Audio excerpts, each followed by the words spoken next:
우리가 어저께 본문을 통해서 하나님의 언약궤는 이스라엘 안으로 돌아왔지만 여전히 이스라엘의 마음, 그 정체성의 중심에는 누가 있었습니까?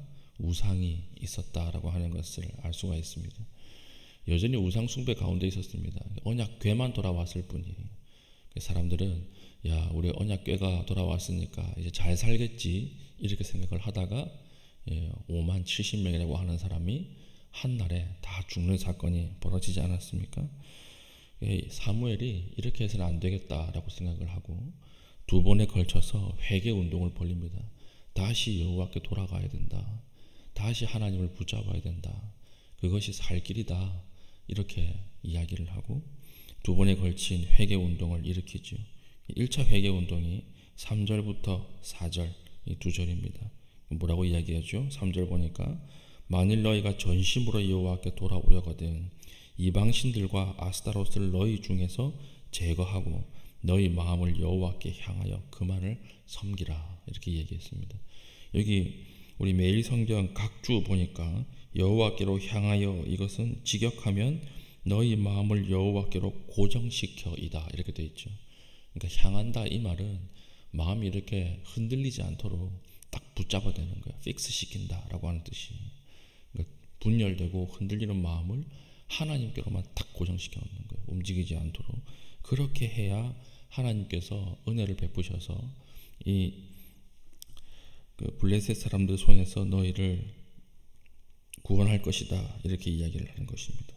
그래서 6절 보니까 그들이 미스바에 모여 물을 길어 여호와 앞에 붓고 그날 종일 금식하고 거기에서 이르되 우리가 여호와께 범죄하였나이다 하니라. 그러니까 미스바라고 하는 곳은 이스라엘의 중요한 정책을 결정할 때 모여서 이렇게 회의를 하던 곳이었죠. 이 광장에 모여서 자기들의 범죄함을 하나님 앞에 회개하고 다시 하나님께 돌이키는 영적인 대각성 운동이 사무엘을 통해서 일어났다라고 하는 것입니다. 그러면 좀 이상하지 않습니까? 하나님을 섬기면 되는데 왜 그렇게 끝까지 바알과 아세라를 섬겼을까요? 하나님이 홍해도 가르고 하나님이 수많은 기적과 이적을 일으키지 않았습니까? 심지어 어저께 본문에는 이방인들도 하나님의 능력을 두려워하잖아요. 그런데 왜 이렇게 지독하게도 바알과 아스타롯, 그러니까 아세라라고 하는 것인데 이 신을 그렇게 이스라엘을 섬겼을까요? 그래서 오늘 6절에 우리가 범죄하였나이다 이렇게 나왔는데 이 범죄라고 하는 것이 뭘까요?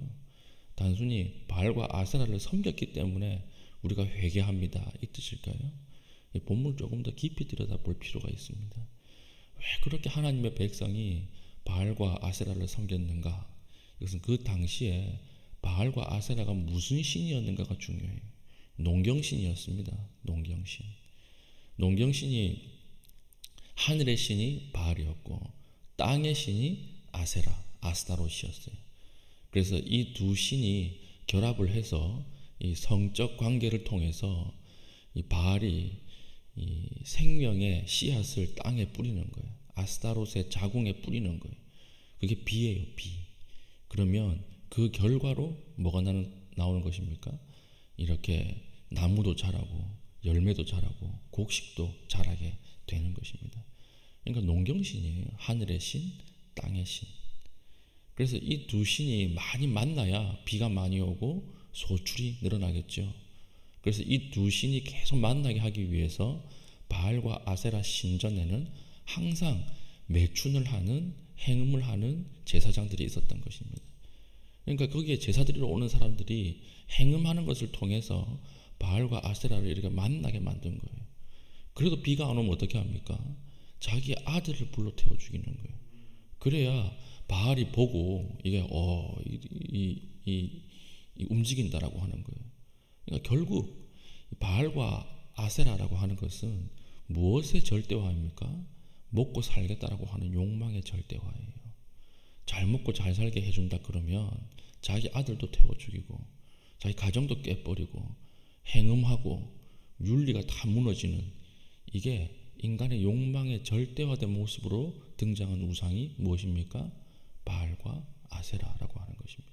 그래서 우리가 이 본문을 읽을 때 이스라엘 사람들은 왜 바보같이 우상숭배 해가지고 망했나? 그게 아니에요.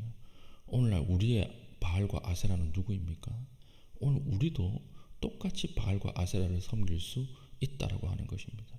그 무엇입니까? 우리 욕망이 절대화된 것 있죠. 시대 정신을 따라가는 것. 이게 바알과 아세라예요. 오늘 우리에게 있는 바알과 아세라는 무엇입니까? 제가 볼 때는 황금신입니다. 황금신. 모든 세계가 다 이 황금이라고 하는 원리 안에서 작동하고 있어요. 아이를, 사람을 한 명이라도 더 태우려고 불법으로 배를 개조해가지고 배가 가라앉았죠. 그 왜 그렇습니까? 그 바알, 아세라, 인간의 욕망, 황금이라고 하는 욕망의 눈이 멀어서 불법으로 배를 개조하는 거예요. 집을 짓는데 안전 요건을 다 지키지 않고 마음대로 짓다가 집이 내려앉았어요. 그런데 뉴스에서는 몇 명이 죽었고 죽은 사람이 누구고 이 관심 없어요. 뉴스에서 떠드는 건 뭡니까? 다시 짓는데 얼마고 얼마 손해가 나고 얼마나 경제적 손실이 있는가, 이것만 강조해서 뉴스에 나오는 걸 보면서 이 시대를 작동하는 힘이 이 황금이구나. 모든 사람들이 이 황금신 앞에 다 무릎 꿇고 돈을 준다 그러면, 돈이 생긴다 그러면 자녀도 없고 부모도 없고 부모가 자녀를 죽이고 자녀가 부모를 죽이는 세계가 되어버렸습니다. 오늘 우리 본문이, 우리 상황이 이 본문과 똑같은 것입니다. 오늘 사무엘을 통해서 하나님께서 우리에게 말씀하시는 말씀이 무엇입니까? 만일 너희가 전심으로 여호와께 돌아오려거든 이방 신들과 아스타롯을 너희 중에서 제거하고 너희 마음을 여호와께로 향하여 그만을 섬기라. 이 말이 이스라엘에게 하는 말씀이 아니라 오늘 우리에게 하는 말씀이 아닌가, 이것을 생각해 보는 아침이 되었으면 좋겠습니다. 그러니까 이 하나님 앞에 인격도 다 파괴되고 가족도 다 파괴되고 오로지 황금을 향해서만 쫓아가는 이 세대, 하나님 단식하는 것이죠. 왜 단식하십니까? 자기 백성도 이렇게 살고 있는 거예요. 자기 백성도 입으로는 하나님을 섬긴다고 하면서, 입으로는 찬송하고 예배한다고 하면서 세상 가운데서는 똑같이 황금의 논리, 이것을 넘어가지 못하는 것을 바라보면서 하나님께서 탄식하고 계신다라고 하는 것입니다. 오늘 우리에게 필요한 것이 무엇입니까? 하나님께로만 마음을 고정하는 것. 다른 곳으로 흔들리지 않도록 하나님께만 마음을 고정했을 때 그때 일어나는 일이 무엇이었습니까? 전쟁에서 승리하고 완벽한 평화를 얻는다라고 하는 거죠. 우리가 얼마나 황금을 쫓아다니면서 우리가 쉼이 없습니까? 안식이 없습니까? 근데 오늘 하나님께서 우리에게 말씀하십니다. 나에게 마음을 고정하라. 그럼 그 뒤에 전쟁은 내가 할 것이다. 우리에게 오는 것이 무엇이죠? 완벽한 평화예요. 이게 10절부터 14절까지 쭉 나오죠. 블레셋과의 전쟁에서 하나님이 이기게 하시는 거예요. 이기게 하셔서 이것을 계속해서 기억하라고 어떻게 합니까? 사무엘이 돌을 취해서 12절 보십시오. 사무엘이 돌을 취하여 미스바와 센 사이에 세워 이르되 여호와께서 여기까지 우리를 도우셨다 하고 그 이름을 에벤에셀이라 하니라. 돌을 세워놓고 그 돌 이름을 뭐라고 했어요? 그 지명 이름을 에벤에셀, 번역하면 여기까지 하나님이 우리를 도우셨다. 이거 왜 세웠을까요? 다시 마음이 돌이키려고 할 때마다 이 돌을 보라는 거예요. 그리고 가르치라는 거예요. 자녀들에게. 아빠 엄마 이 돌이 뭐예요? 물어보면 하나님께서 우리를 승리하게 하셨다.